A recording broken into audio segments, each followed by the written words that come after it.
So this week we're looking at LGBTQ plus news from around the globe, focusing on roughly April 13th through to April 20th, 2025. Yep. We've pulled together reports, statements, tried to get a good overview. And the goal is really just to offer a clear look at some significant events that happened. Exactly. And it was quite a week. We saw some major legal shifts, community actions, some concerning stuff, but also maybe some hopeful signs too. Okay, let's dive in. Maybe we can start in Europe. Hungary seems like a key place this week. Definitely. Monday, April 14th in Budapest. The parliament there passed a constitutional amendment. A constitutional amendment. Okay, what did it do? Well, it essentially gives the government the power to ban public events held by LGBTQ plus communities. Ban them outright. That's the power it grants, yes. And it passed with a pretty big majority, 144, only 21 against.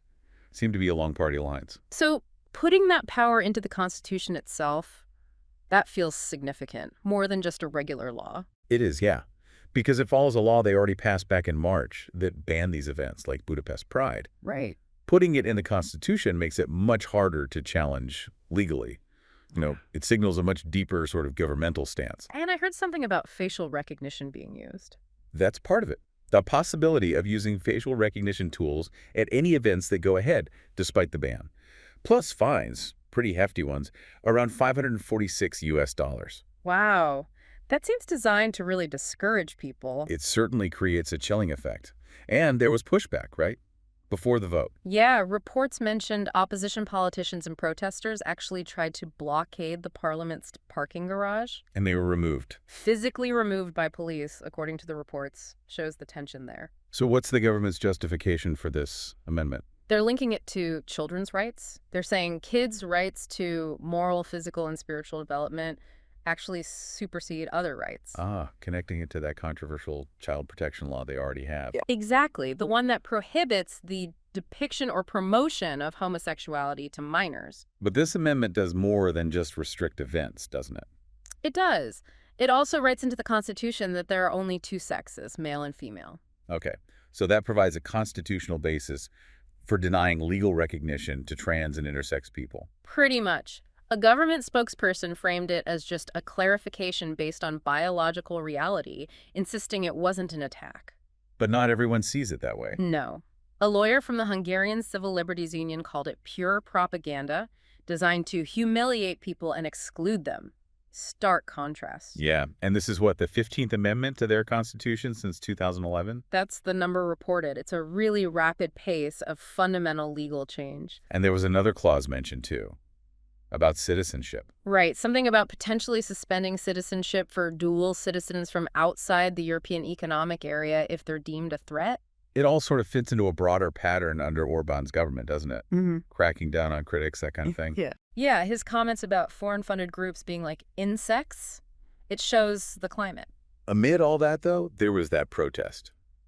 The satirical one. Oh, right, the two-tailed dog party on April 12th, just before the vote. What did they do? Thousands gathered in Budapest, all dressed in gray.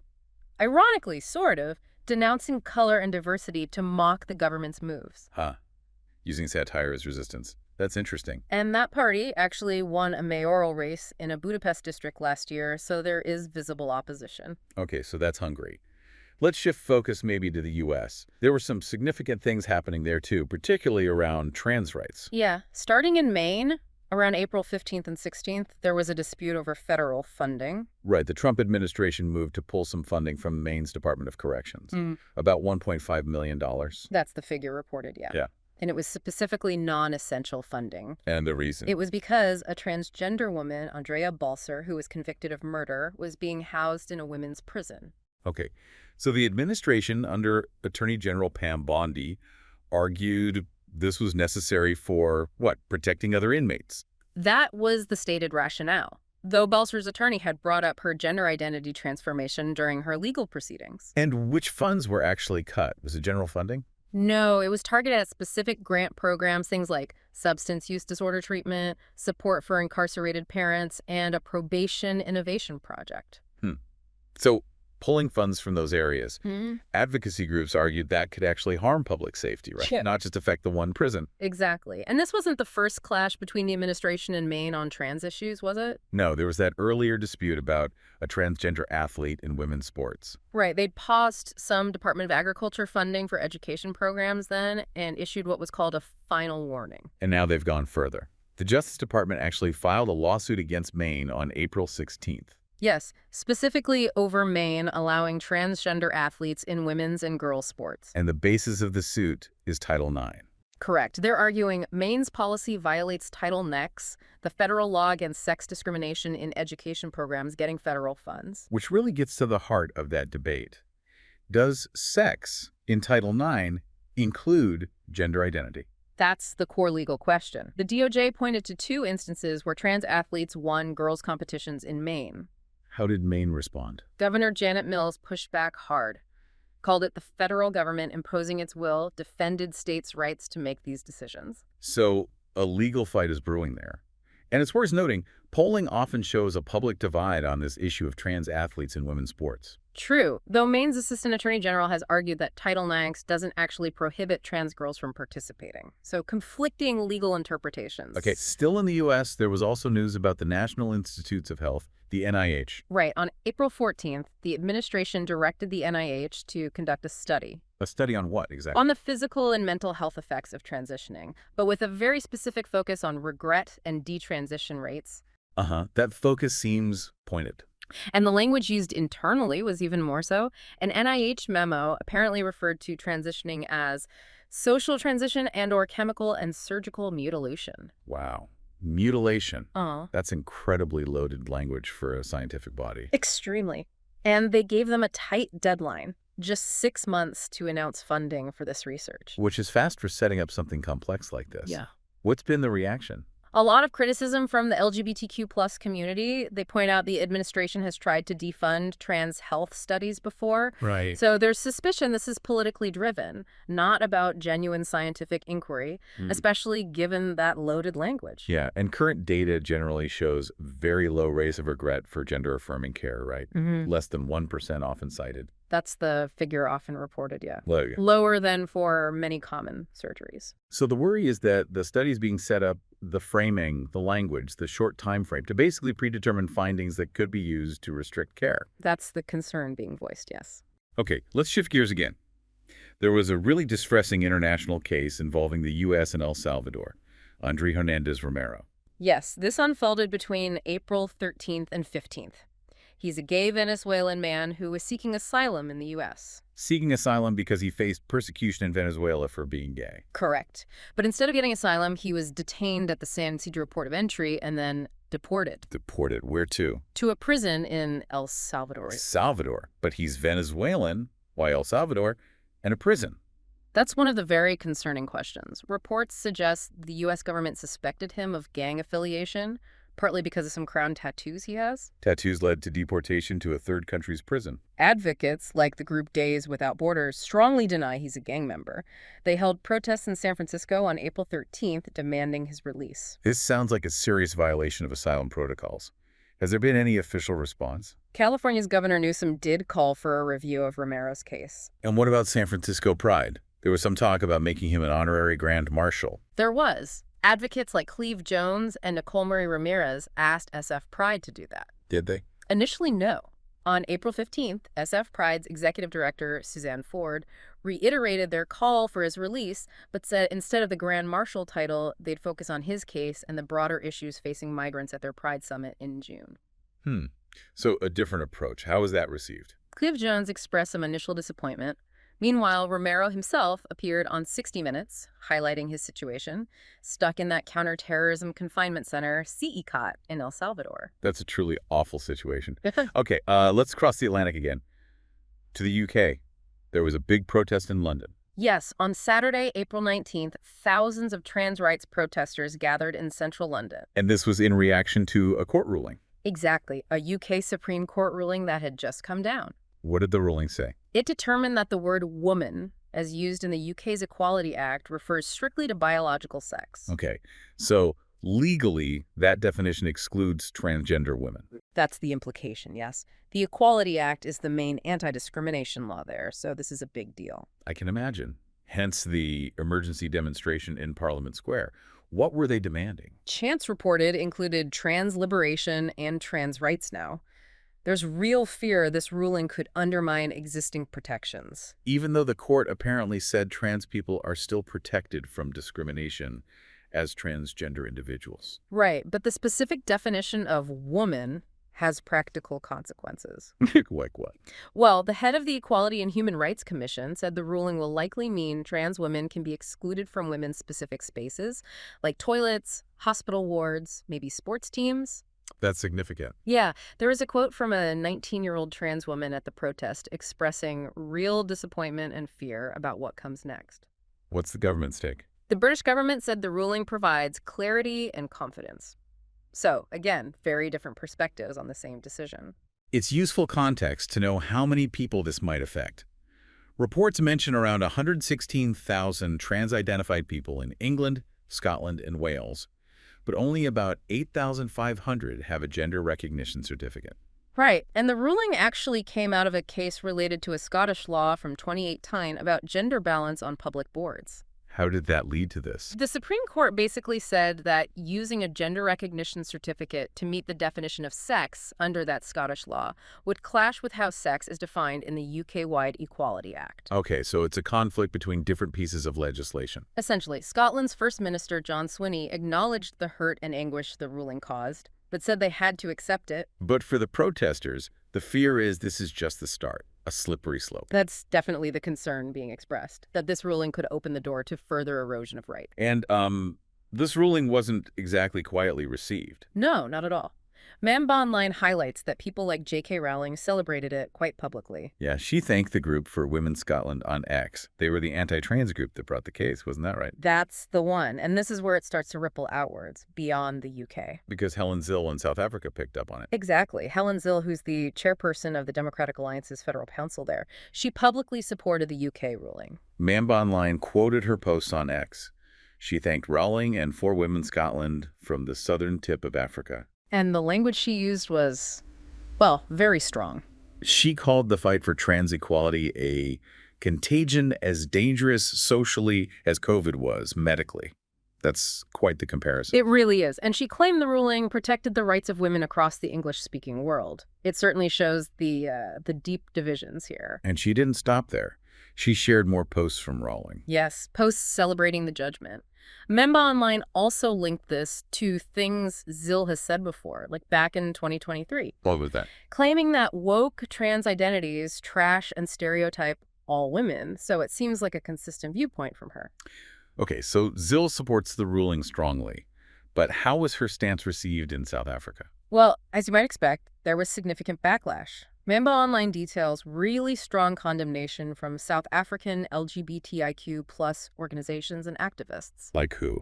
For instance, Access Chapter 2, they didn't mince words. They called Zille's comments a direct contradiction to the Constitution. Wow, the concept. Yes, and they also criticized her party, the Democratic Alliance, for staying silent, basically accusing them of complicity. They said, quite powerfully, that people's lives, safety, and dignity are not up for debate. That really lands differently in the South African context, given their history and constitutional protections. Absolutely. It adds a whole other layer of significance. It raises questions about, the responsibility of political figures. Are these just abstract debates, or do they have real-world impacts? Access Chapter 2 seems clear on that. Very clear. And others echoed this. Liberty Matthijs from Gender Dynamics framed it even more broadly. How so? Matthijs describes Zille's stance as part of a bigger conservative political project, one rooted in colonial understandings of gender, sex, and identity. Colonial understandings. That's an interesting framing. It is. Matthijs emphasized that good governance means upholding everyone's constitutional rights and called Zille's politics hate-based. And Memo Online connects this to a previous DA action too, right? Something about a bill. That's right. It reminded readers that the DA voted against the Hate Crimes and Hate Speech bill in 2023. And their reasoning was? They apparently cited a lack of evidence of systematic hate against LGBTIQ+ people based on gender identity, expression, or sex characteristics. Which, hearing these responses now, seems Well, the groups clearly disagree with that assessment. Absolutely. These organizations feel Zill's comments and the party's perceived inaction show a real disconnect from the realities faced by the community. It all paints a picture of deep concern in South Africa about this UK ruling potentially encouraging discrimination. The big concern, which Mambal Online touches on, is that anti-gender movements and perhaps some right-wing governments around the world could seize on this UK ruling. Seize on it how? As justification. Exactly, as a justification to push for more discrimination or to roll back existing rights for trans and gender diverse people. Even though the UK court itself said trans people are still protected from discrimination as trans people. Right. But the specific redefinition of woman in the context of the Equality Act is the bit that causes alarm. It could be used to argue for excluding trans women from women-only spaces, for example. Or trans men from men's spaces, presumably. Presumably, yes. And the worry is that this could increase the risk of harassment or even violence against trans individuals. So a legal definition change, even within one specific law in one country, could have these quite tangible, negative, real-world effects elsewhere. That's the fear. Legal interpretations in one place can unfortunately give a sort of perceived legitimacy to discriminatory actions in others. They become reference points. Okay, so that's the UK ruling and the significant fallout, particularly felt in South Africa. Let's switch gears now. Slovakia. Right. Moving over to Slovakia, as you said, a different situation. It's an EU member state, different legal framework. And here, it's not a court decision driving things. No, it's the government itself taking action. By Community News reported that Prime Minister Fico's party proposed a law. A law about what? To limit child adoption strictly to mixed-sex couples. So explicitly excluding same-sex couples or single individuals, presumably. That seems to be the aim. The motion actually passed an initial vote in Parliament. It got a majority, but not the 60% needed for it to be a constitutional change. So there's likely another vote coming. And By Community News said this isn't the only thing on the table. No, it looks like part of a package deal, almost. There are other proposed restrictions being floated. Like what? Things related to abortion access, sex education, surrogate parenting, even IVF for people with fertility issues. It sounds like a broader push towards socially conservative policies. That's how By Community News frames it. They point out that Slovakia, despite being in the EU, hasn't really kept pace with many Western and Northern European countries on LGBT plus rights. They don't have same-sex marriage or civil partnerships, do they? No, neither. And the report suggests the governing party, which is actually left-wing direction, social democracy, is pushing this partly for ideological reasons, but maybe also to align more closely with Russia. Interesting. Aligning with Russia. And there might be domestic political reasons, too. Yeah, By Community News raises that possibility. Focusing on these kinds of social issues might be a way to distract from other problems the government is facing. Like what sort of problems? Well, things like recent crises, protests. There was apparently a threat of mass resignations by doctors over pay. Ah, okay. So use divisive social issues to rally a base or shift the public conversation. It's a known political tactic, isn't it? It reminds us that laws affecting minority rights can often be tied up in wider political maneuvering. Wow, that's a lot of challenging news. Was there anything more positive this week? There was, actually, from Australia. On April 14th, the Labour Party there made a promise related to healthcare. Oh, what did they promise? They pledged $10 million if they win the next election, specifically to upskill healthcare providers in delivering inclusive LGBTQIA plus healthcare. Upskill them how? Through training. Exactly. The funding would subsidize training for doctors, nurses, other professionals, and it would also support a voluntary accreditation program so clinics or practices could be recognized for providing good LGBTQIA plus care. That sounds potentially really helpful. Yeah, the health minister, Mark Butler, framed it as part of strengthening Medicare for everyone and tied it to their National Action Plan for LGBTQIA plus health. And an assistant health minister, Ged Kearney, specifically mentions supporting frontline workers to break down barriers people face when seeking care. Right. Getting buy-in from the medical community seems key. How did the doctors react? The Australian Medical Association reportedly welcomed it, called it a win for everyone. That's good to hear. And advocacy groups. LGBTIQ plus Health Australia had previously called for these kinds of specific commitments, focusing on inclusive healthcare and gender-affirming care, so it aligns with what they've been asking for. Okay, so a potentially positive step forward in Australia. Definitely seems like it. So looking back at the week, April 13th to 20th, it's really a mixed bag, isn't it? It really is. You've got these significant setbacks, or at least concerning developments, in Hungary and the UK. Then in the U.S., ongoing legal battles, political directives causing alarm, plus that really disturbing deportation case. Yeah. Resistance and challenges seem to be the theme there. But then you have this potential positive step in Australia with the healthcare funding promise. It just goes to show how varied the landscape is globally for LGBTQ plus rights. Things are moving in different directions, Yeah. sometimes simultaneously. Absolutely. It's not one single narrative. This has just been a snapshot, of course. But it highlights those different approaches, different struggles, different priorities. And it makes you think about the interplay between, these high-level legal definitions from courts or constitutional amendments, And government policies based on those definitions. and then the grassroots activism, the protests, the community responses trying to shape reality on the ground. Exactly. How do all those forces interact? And what does it ultimately mean for the day-to-day lives of LGBTQ plus people in these different places? It's definitely something to keep thinking about.